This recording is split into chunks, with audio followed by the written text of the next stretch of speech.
ഓണമിങ്ങെത്തി. ആവേശത്തിമിർപ്പിലാണ് ലോകമെമ്പാടുമുള്ള മലയാളികൾ. തലസ്ഥാന നഗരിയിലും ഓണത്തിന്റെ ബഹളവും ആരവവുമെല്ലാം നിറഞ്ഞു നിൽക്കുന്നു. ഓണം ഗംഭീരമാണ്. എല്ലാം ഓണത്തിന് ഒരുങ്ങാൻ വേണ്ടി സാധനങ്ങൾ വാങ്ങിക്കാനായിട്ട് ഇറങ്ങിയതാണ് സിറ്റിയിലേക്ക്.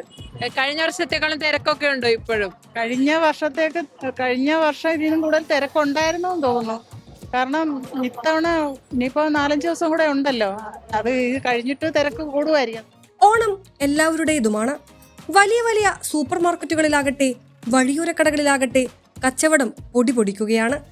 ഉത്രാടപ്പാച്ചിലേക്ക് കടക്കുന്നതോടെ ഇനിയും തിരക്ക് വരാനിരിക്കുന്നതേയുള്ളൂ എന്നാണ് കിഴക്കേക്കോട്ടയിലുള്ള വ്യാപാരികൾ പറയുന്നത്. രാവിലെ ഞാൻ ഇപ്പോഴാണ് വന്നത്. കുഴപ്പമില്ല, എന്നാലും കഴിഞ്ഞ പ്രാവശ്യത്തെ കാട്ടി ആളൊക്കെ ഉണ്ട്, തിരക്കൊക്കെ ഉണ്ട്. കച്ചവടം ലാസ്റ്റത്തെ 2-3 ദിവസത്തെ ഇതേ ഉള്ളൂ. ഇനി ഓണത്തിന്റെ അന്ന് ആവുമ്പോഴത്തേനും കച്ചവടം ആവും.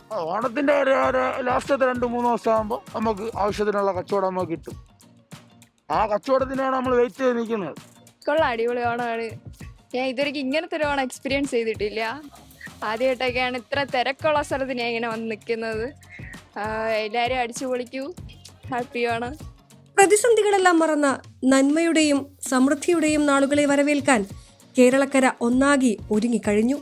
ഇനി പുത്തനുണർവിന്റെയും സന്തോഷത്തിന്റെയും സ്നേഹത്തിന്റെയും ഓണം വരവായി.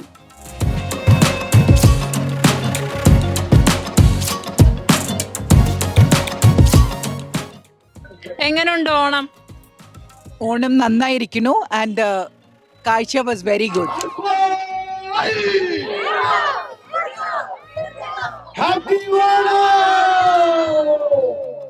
Digital desk, Kairali news.